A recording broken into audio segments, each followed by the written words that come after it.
అభివృద్ధి జరుగుతుందా లేదా అనేదే చూస్తారు తప్ప నువ్వు 40 విజన్ 47 విజన్ చెప్పిన నమ్మరు, నువ్వు ఆర్టిఫిషియల్ ఇంటెలిజెన్స్ గురించి చెప్పిన నమ్మరు, ఎవరో నమ్మరు. తెలంగాణ గురించి చెప్పారు, ఏం చెప్పారు? కొద్ది మంది అసమ్మతి బయలుదేరింది, రేవంత్ రెడ్డి జాగ్రత్త చూసుకో, ఓన్లీ సెటైర్లు అయితే సరిపోద్దని ఆయనకు కూడా సురకట్టించారు.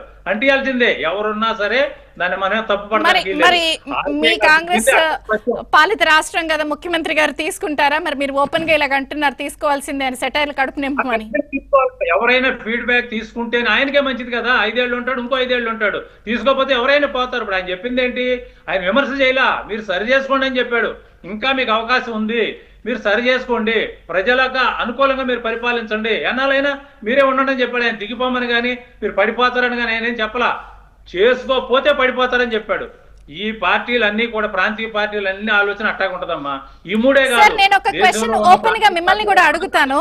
ఒకటి అంటే వాళ్ళని, కాంగ్రెస్ వాళ్ళని కూడా అడుగుతాను. అంటే నేను అనేది వరుసగా 3 ఎలక్షన్స్ కాంగ్రెస్ పార్టీ డిపాజిట్లు కోల్పోయింది ఆంధ్రప్రదేశ్ లో.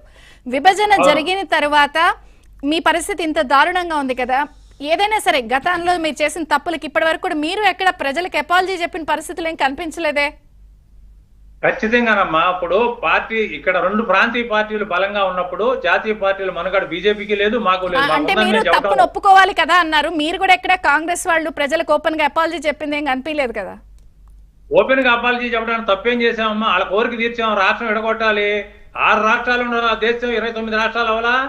అది కంటిన్యూ ప్రాసెస్ అమ్మ. రాష్ట్రం విడిపోవడానికి అందరూ కారణమే.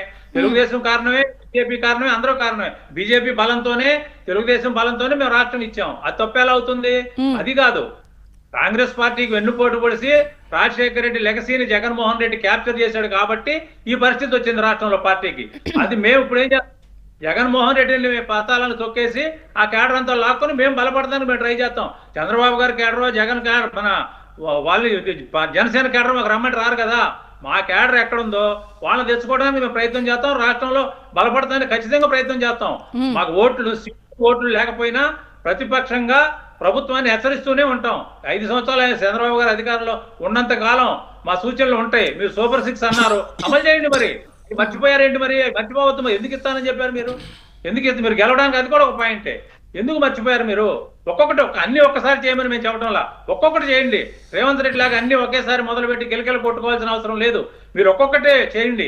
ఆర్టిఫిషియల్ ఇంటెలిజెన్స్ ఇవన్నీ పక్కన పెట్టండి. మాణిక్యాలరావు అన్న, మీరు రూట్ లెవెల్లో ఏం జరుగుతుంది, వాళ్ళకి ఏం కావాలో అయ్యాల్సి. ఇందాక అంకప్రావు గారు చెప్పారు, రెవెన్యూ డిపార్ట్మెంటు, పోలీస్ డిపార్ట్మెంట్, అన్ని డిపార్ట్మెంట్లు కూడా అవినీతితో కోనారెళ్తున్నాయి.